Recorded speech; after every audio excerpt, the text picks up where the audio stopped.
to my channel. First and foremost, I'd like to extend my thank yous to the 10 people that subscribe to my channel, and I really appreciate that. And please, if you have not subscribed, subscribe to the channel because we're some kind of growth. I know I haven't uploaded videos. I only did the announcement video that I was starting a channel. So yeah, this is the video. But please subscribe to my channel and subscribe. Yeah, and I've been trying to actually shoot this video for a while. I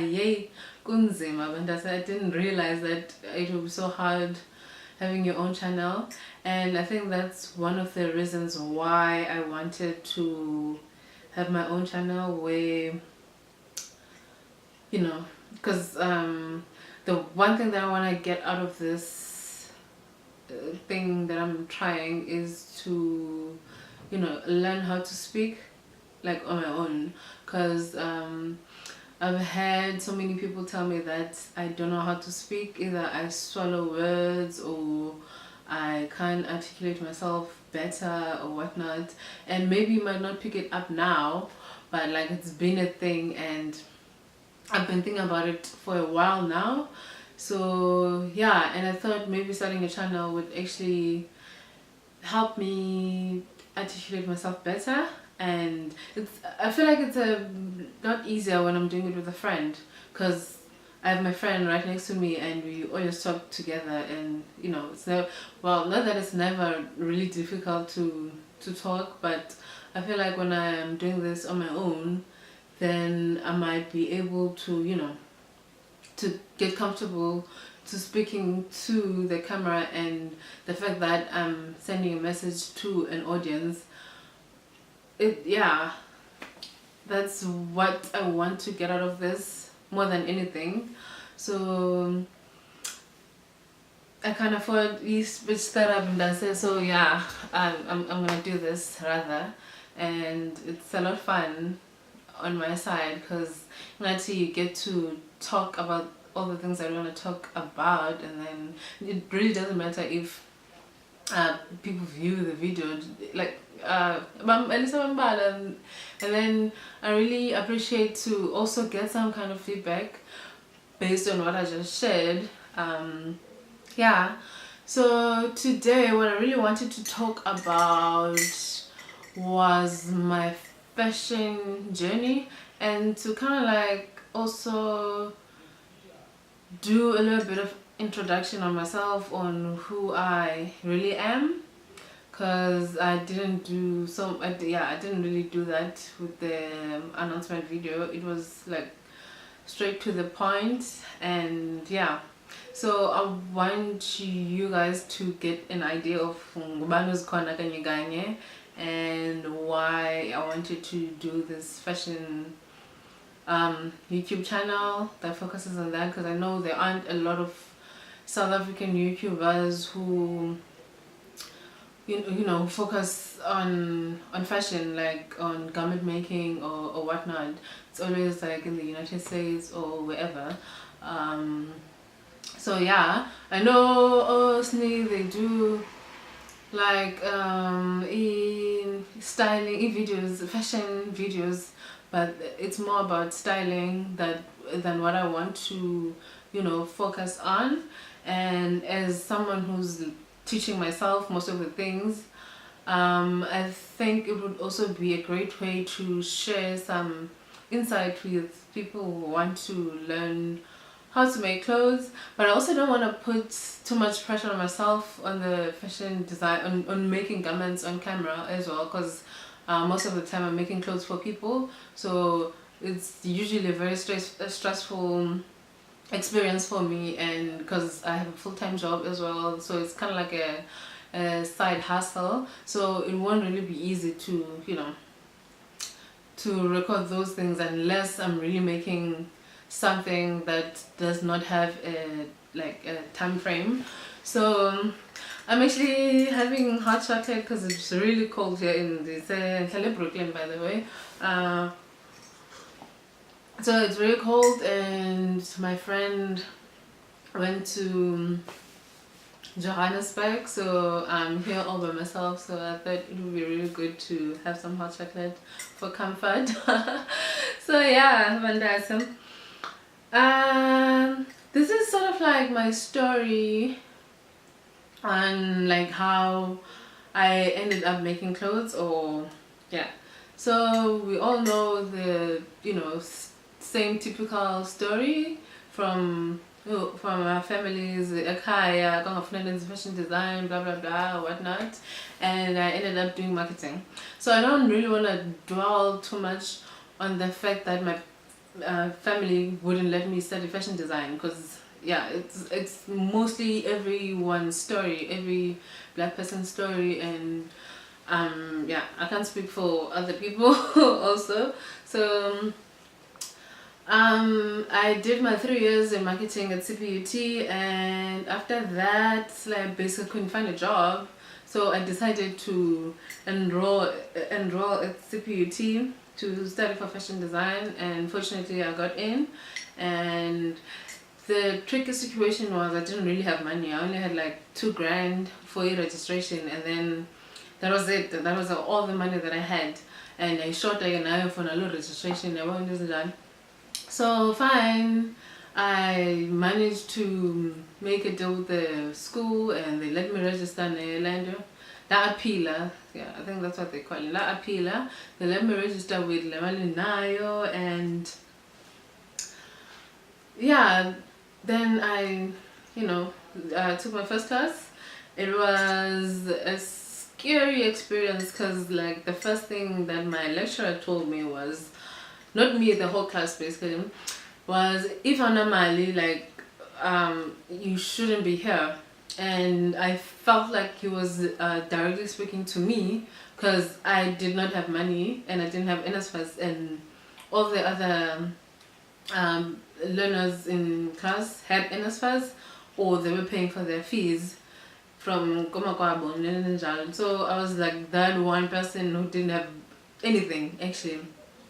So, but I managed to hustle for imali crayons, paints,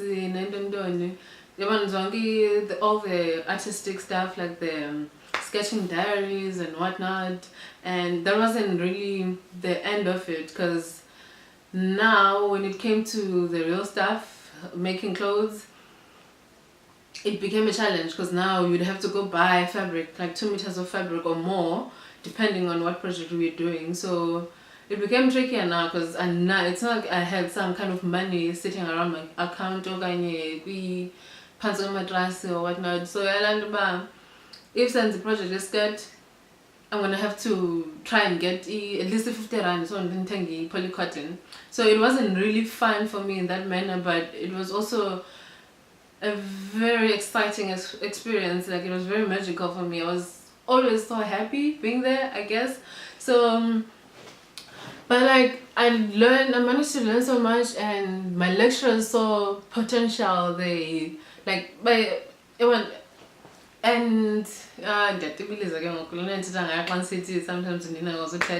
so the thing is, most of my lecturers saw potential, and the one reason I really wanted to study fashion design, even if benza ngonyaka oyi-1, ayilaa nto uba ndandifuna uziqolisa uba ndiyazi uba ndiyenzele le nto, and ndiyenzile nje mhlawumbi le nto ndiyifunayo. Ingathi kanti I've been wanting to be a fashion designer, and then when I get there, it's not what I wanted or what I expected or whatnot. But when I got there, it was everything that I imagined it would be. Like, it was ndandonelisekile entliziyweni, because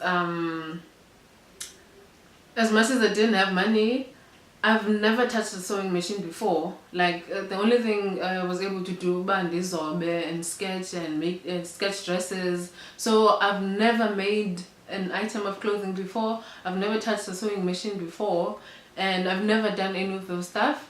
And yet I managed to, to do so well with so little and all of that. So I think that's the one thing that people must know when they want to study fashion. Obviously not to scare you off or anything like that, but you should at least be prepared to, to go to the school. Like you must be prepared for these things. Either you save or you get a job or whatnot. At least when support, and then you have to apply for NSFAS if you can't afford to pay for your own fees.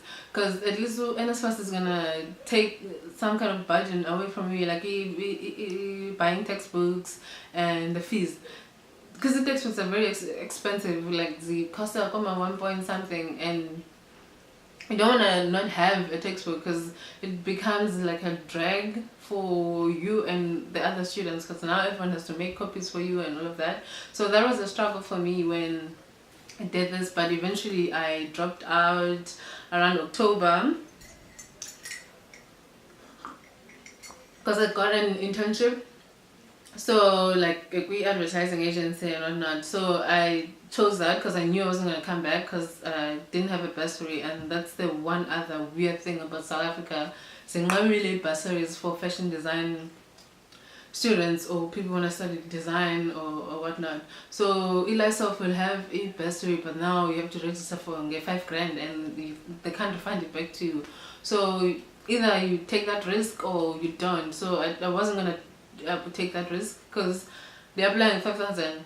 If I fine, and then I don't get the bursary because the competition and all of that. So depends because 5,000 is also as you know, I could save up more and at least study for 1 year and save up more and do my second year or what, like however you plan to work it out. But I never went back anyway. So I've made it my responsibility to teach myself some of the things that I couldn't learn, like e-blue and whatnot. And I learned that I didn't necessarily need to be there. Like at least because for umuntu uzangawenza pattern uzangawathunga uzangawathini bengasoyazi wamenqale ngaphi without the experience and whatnot. So from there on I just started learning things by myself, ndizithungele ndizenzele ibhlukhwe and all of that. So and one of my lecturers actually told me that I didn't need to have a qualification if I just wanted to be able to design, unless you want to work for a corporate, like if you design for a company, then you would need a qualification. So otherwise, if you wanna be a designer and make your own clothes and sell them yourself, you don't really need to study unless you really want to. Yeah. So yeah, I think that's just about it with this whole fashion design thing. So I'm going to so weird that ndiqala ngala part and then now ndigqibelisa ngale that I think I should have started with, because I said I also wanted to like introduce myself in a way. So I mentioned back I'm Nguzikhona Gwadi, so Walphelele Lonke, and I chose to name the channel Ziki Sloan. Because my friends call me Ziki and some call me Sloan, and Sloan Dala is my brand name for the clothes that I make, I guess. So so I'd like to think I am, because this doesn't define my club and doing, but that's a topic for another day. I'm like, I grew up in Cape Town, KwaLanga, and I've been in Cape Town since then. I've never really been anywhere else. So yeah, I live a very dull life. I don't think I can tell you much more about me because I'm trying to figure things out now. But I've already mentioned that I like art, I design, and I make dresses, and I paint as well whenever I feel really sad. Or that's the one thing I don't like about myself, by the way, because like, why should I paint when I'm only sad or when I'm feeling emotional or whatnot? I want to be able to paint when I'm at peace as well, because like that's one thing that I didn't learn in school. It's just something that I just happen to know. So I wish I was also like super committed to that, because I really enjoy painting. It's like the second best thing that makes me feel kind of like free, if I may say. Because on the other, it feels like most of the time when I'm sewing or when I'm painting, like I don't really become the ordinary Zukona that I am, that I think I am, maybe. Yeah. So yeah, and my age, I'm like 28, and I'm actually turning 28 on the 5th of June, like in a few days time. So that also kind of like has a connection with how I view myself and this whole design thing. You know, I feel like most of the time I'm 28 and I'm not sure, but I don't want to tell me like nothing on not my or whatnot. Obviously there's no specific way of behaving a certain age and all of that, but yeah, I feel like how I think or my behavior and my age don't really match, and then it also reflects on how I approach a lot of things that I really like doing, like painting. So yeah. Yeah, I think that was weird, but I hope it explains who Zukona is, and I hope I'm cool enough for you to watch this video and to actually ask your friends to subscribe to my video so that I get more subscribers, and you know. So yeah, I think I'm gonna end it off here because I feel like I'm babbling and just all over the place, and I don't want to do that. You may know that it's my, you know, I'm new to this, so it's gonna take a while. I'm gonna learn as I go, and I'm gonna have a structure. So, but today I really wanted to, you know, sort of like introduce myself and talk about this whole fashion thing, and I feel like I've done that. And I would actually before I close off this video, I would really like if like you live in Cape Town and you want to study fashion design, obviously in grade 12, I really like that you reach out to me if you want to apply. And like if you I'm willing to help someone who wants to study fashion design, and you know, talk more about what to expect and all of those things, you know. Yeah, do send me a message or comment on the comment section, and I will reach out to you and we can talk more if you really want to study fashion design. And I think I would share some great insights, if I may say. So yeah, I'd really be keen on that. I think that's about it now. Don't forget to like the video, comment and subscribe to my channel. Have a good day. Bye.